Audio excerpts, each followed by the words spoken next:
Aku bukan menantu sampah. Bab 911 merebut perusahaan Arta Cloud. Gedung kantor perusahaan Arta Cloud. Ruang rapat di lantai teratas. Philoid mengenakan setelan rapi, dengan tangannya di atas meja rapat, dan melirik para pemegang saham dengan puas di ruang rapat. Saat ini, sekretaris yang berdiri di sampingnya, membungkuk dan melapor dengan suara rendah. Arnold, sudah menegosiasikan persyaratan dengan semua pemegang saham.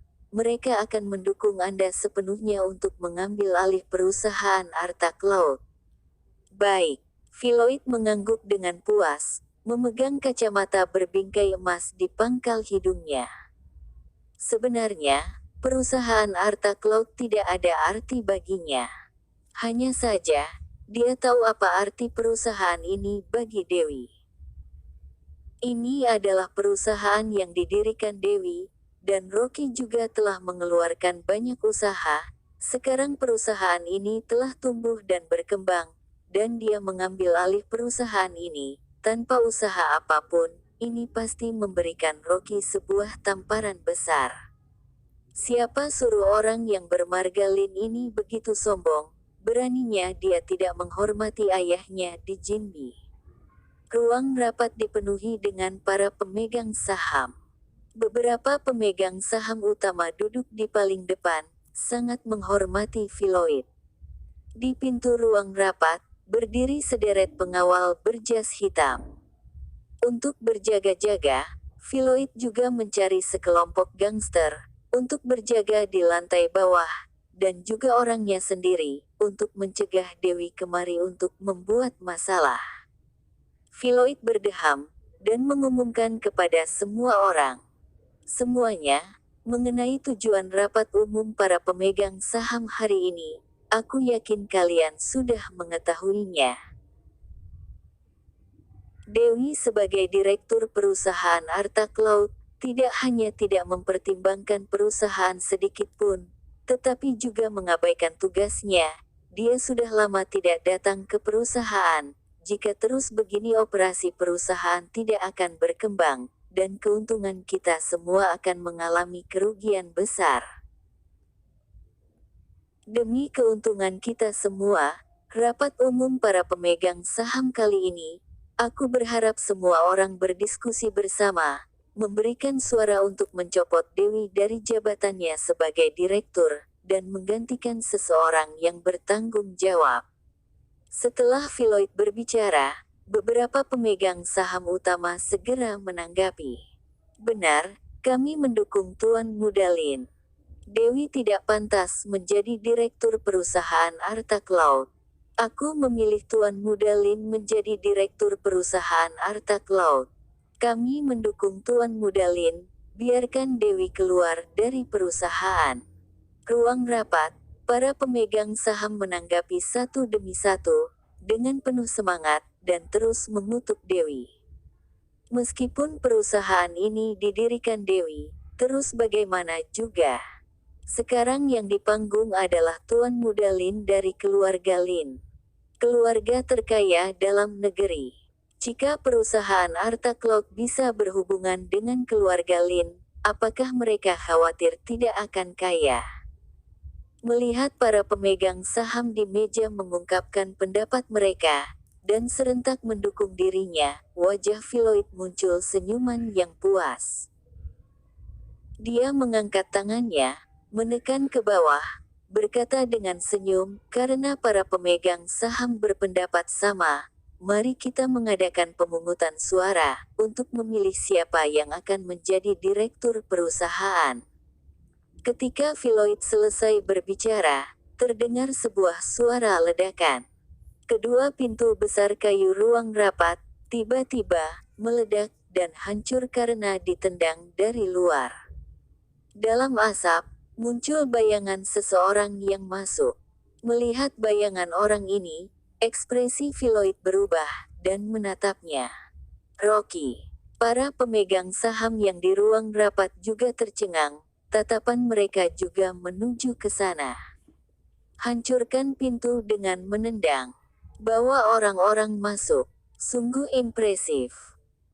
Rocky memasukkan tangannya ke kocek dalam celana, dan berjalan masuk ruang rapat dengan santai, seolah tidak terjadi apa-apa, melirik semua orang seperti tidak terjadi apa-apa, dan berkata dengan senyum. Semuanya di sini sedang mengadakan rapat apa? Begitu ramai. Pada saat ini, Filoid kembali sadar, dan berteriak dengan tegas, "Di mana para pengawal? Tidakkah kalian menghentikannya?" "Tidak perlu teriak." Rocky mengangkat alisnya, dan menatap Filoid dengan provokatif, "Sekelompok bawahanmu yang bodoh itu, sudah dibereskanku. Aku heran, dari mana kamu mencari sekelompok orang itu, tidak tahan dipukul." Tubuh Filoid bergetar, mata di balik kacamatanya memancarkan cahaya yang tidak percaya. Begitu banyak orang yang diaturnya, wartawan, dia yakin Rocky tidak berani bertindak, mana mungkin tidak bisa menghentikannya. Filoid menahan amarahnya, berjalan cepat ke jendela, kemudian tertegun. Hanya melihat di lapangan lantai bawah, orangnya berlutut di tanah dengan rapi, kedua tangan memegang kepala, sangat panik. Dan di sekitar kerumunan, berdiri sebuah tim dari pasukan tempur khusus yang bersenjata lengkap. Di udara, beberapa helikopter militer melayang, dan tiang lampu bergelantungan di tanah. Para wartawan yang dia panggil dengan uang, untuk mengambil gambar ketika Rocky bertindak, telah kabur tanpa sisa. Dan sekelompok gangster yang dia panggil dengan banyak uang untuk berbuat masalah, disiram oleh beberapa pasukan tempur khusus dengan senapan air bertekanan tinggi, disiram hingga berguling-guling, dan hancur. Saat melihat pemandangan di lantai bawah, tidak hanya Filoid yang tercengang, bahkan para pemegang saham yang di ruang rapat, juga tercengang dengan tidak percaya. Siapa itu Rocky? Bisa membuat pasukan tempur khusus beraksi. Filoid, apakah kamu sudah cukup melihatnya? Rocky duduk di kursi, mengangkat kakinya, berwajah santai. Wajah Filoid menghitam, dia menarik dasinya, berbalik dan berkata, "Rocky, aku tidak peduli bagaimana kamu mendobrak masuk. Sekarang adalah rapat umum para pemegang saham perusahaan Arta Cloud, kamu sama sekali bukan pemegang saham, tidak ada hak untuk berpartisipasi dalam rapat ini, silahkan keluar sekarang juga." Rocky tersenyum, mengangkat bahu dan berkata, "Kalau begitu aku mendengarkannya saja, bisa kan? Jangan-jangan kamu sedang merencanakan sesuatu yang ilegal, dan tidak boleh didengar." Sikap arogannya membuat Filoid sangat marah, hingga berteriak, "Masalah rapat umum para pemegang saham, tidak ada hubungannya denganmu. Panggil Dewi kemari, jika ingin mendengar. Biarkan istriku untuk menghadiri rapat." Rocky berkata dengan nada mengejek, "Kemudian kamu menyogok semua para pemegang saham, membiarkan mereka menyalahkan istriku, menyebabkan istriku marah hingga pingsan. Jika begitu tujuanmu akan tercapai bukan? Bagaimana dia tidak tahu rencana Filoid? Ular berbisa ini, sengaja berbuat masalah pada saat ini, hanya mau menyebabkan masalah sebelum istrinya melahirkan." Tujuannya dibongkar, Filoid menjadi lebih kesal. Dengan wajah cemberut, dia mengedipkan mata kepada pemegang saham yang di sebelahnya. Pemegang saham yang duduk di depan itu, adalah pemegang saham utama perusahaan Arta Cloud. Dia segera mengerti, berdiri dan memarahi, "Kamu adalah suami Dewi. Apakah dia yang menyuruhmu ke sini untuk berbuat masalah?" Semuanya lihat dengan baik, Dewi mencari orang yang seperti gini sebagai suami, bisa membuktikan bahwa orangnya tidak seberapa. Dia sama sekali tidak bisa diandalkan, untuk mengelola perusahaan ini. Setelah selesai berbicara, pemegang saham lain berdiri untuk setuju. "Iya, Direktur Rafa benar. Kami tidak ingin menyerahkan perusahaan kepada orang seperti Dewi untuk mengelola. Seperti apa suaminya, dia juga akan seperti begitu. Benar, aku berpikir bahwa suaminya adalah sampah. Bisa jadikan orang seperti gini sebagai suami. Dewi juga bukan orang yang baik. Kita tidak bisa serahkan perusahaan kepadanya. Biarkan Dewi bubar, gantikan Tuan Muda Lin sebagai direktur. Petik 2. Di bawah dorongan Filoid, seluruh rapat menjadi kerusuhan. Sekelompok pemegang saham marah, berdiri untuk mencela Rocky dan memarahinya agar dia keluar. Bahkan ada beberapa pemegang saham yang ingin bergegas maju, dan mendorong Rocky keluar dari ruang rapat. Bum-bum. Tiba-tiba terdengar suara langkah kaki yang serentak dari luar ruang rapat. Aku bukan menantu sampah. Bab 912 Filoid masuk ke dalam perangkap. Kemudian, dua kelompok pasukan khusus dengan mengenakan seragam tempur hitam sekujur tubuh, dengan segera melesat masuk ke dalam ruang rapat, kemudian melipat kedua tangan mereka ke belakang dan berdiri menjadi satu barus di belakang tubuh Rocky. Suasana rapat seketika berubah menjadi begitu tegang. Tadi masih saja meributkan tentang saham, benar-benar tertegun. Filoid dengan begitu emosi berkata, "Rocky, apa yang kamu lakukan? Ini adalah rapat umum pemegang saham. Apakah kamu mencari kelompok pasukan khusus datang kemari untuk mengancam para pemegang saham?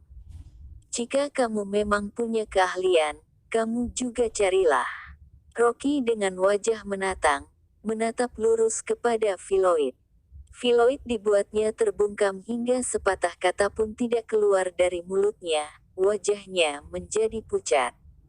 Kelompok pasukan khusus yang seperti naga ini, bilang cari langsung bisa mendapatkannya kah?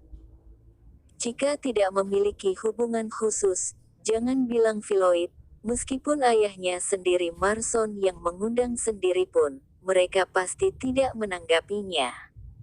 Wajah Filoid seketika menjadi merah, ia dengan begitu emosi melotot Rocky. Ia sekarang tahu, anak ini di sini untuk mempermalukannya. Para pemegang saham ini mana pernah melihat pertarungan seperti ini. Hanyalah sebuah rapat pemegang saham, kelompok pasukan khusus bahkan ikut bergerak, juga masih ada helikopter yang melayang di luar jendela. Rocky seperti tidak ada yang terjadi, tersenyum ke arah sekelompok orang itu dan berkata, "Karena sekarang semua orang sudah tenang, aku juga akan mengatakan beberapa kalimat. Apa yang sebenarnya ingin kamu katakan?"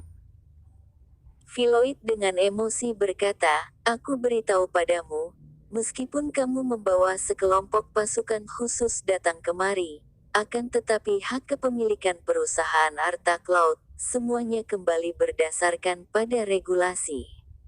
Mari aku bicarakan regulasi denganmu."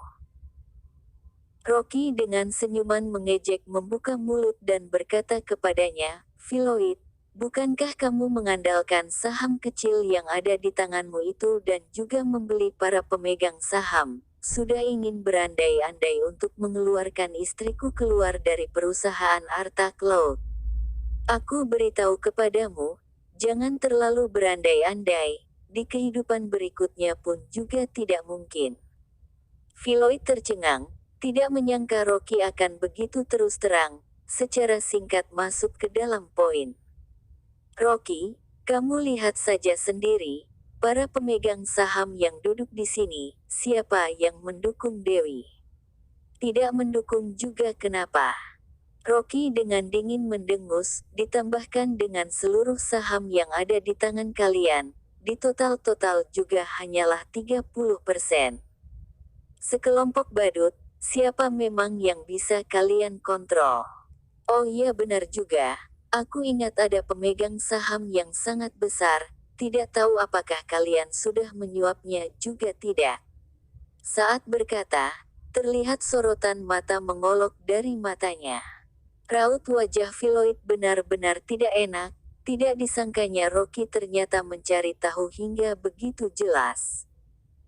Sekarang, jika saham miliknya dan juga beberapa pemegang saham yang telah disuapnya, juga beberapa pemegang saham kecil digabung, juga hanyalah 30%. Sedangkan di perusahaan Arta Cloud masih ada satu pemegang saham yang sangat besar lagi. Itu adalah perusahaan Nogo yang akhir-akhir ini secara ajaib melonjak tinggi. Perusahaan Nogo pernah menandatangani suatu pesanan besar dengan perusahaan Arta Cloud yang seharga 3 triliun. Harga pesanan ini terlalu besar, karena itu perusahaan Nogo mengajukan persyaratan tambahan, menjadikan nominal 3 triliun ini menjadi saham, menganggapnya sebagai sebuah investasi kepada perusahaan Arta Cloud. Philoid terus-menerus merencanakan untuk menemui bos dari perusahaan Nogo dan berbincang-bincang, tetapi tidak peduli bagaimanapun ia mencari cara, pihak satunya itu tetap tidak menemuinya. Kemudian, Philoid tidak memiliki cara lagi, ditambah lagi setelah Marson kembali ke rumah tua, ia dirugikan oleh Rocky. Ia juga mendengar bahwa perusahaan Nogo sama sekali tidak peduli dengan investasi 3 triliun ini, karena itu ia pun langsung membuka rapat pemegang saham. Begitu mengungkit perusahaan Nogo, tidak sedikit para pemegang saham yang duduk di sini menjadi terkejut. Dibandingkan dengan investasi 3 triliun dari perusahaan Nogo, saham di tangan mereka tidak berarti apapun. Di saat ini, pemegang saham besar yang tadi dipanggil Direktur Rafa tiba-tiba bangkit berdiri, dengan mendengus meremehkan berkata, "Kita sudah mengirimkan surat nama pemegang saham kepada perusahaan Nogo. Di dalam surat itu Dewi terdaftarkan sebagai Direktur Utama, melanggar 13 peraturan dan penghukuman berat hingga penghapusan jabatan pekerjaan. Aku percaya dengan pandangan dari Direktur Utama perusahaan Nogo, pasti akan mengeluarkan keputusan yang bijaksana." Philoid juga mendengus sekilas, "Rocky, kamu benar-benar mengira perusahaan Nogo adalah badan amal. Nama-nama yang dikirimkan oleh para pemegang saham itu adalah hasutan yang dilakukan olehnya di belakang."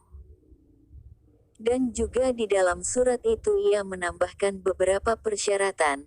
Selama perusahaan Nogo tidak keberatan, ia berjanji ke depannya akan menjadikan dividen perusahaan Nogo menjadi 2x lipat dari sekarang. Jika bos perusahaan Nogo tidak gila, ia tidak mungkin menolak persyaratan yang begitu menguntungkan seperti emas jatuh dari langit ini. Para pemegang saham satu persatu tertawa mengejek. Benar-benar konyol. Rocky orang yang bergantung pada tali tipis seperti ini, bagaimana bisa mengenal pemegang saham perusahaan Nogo?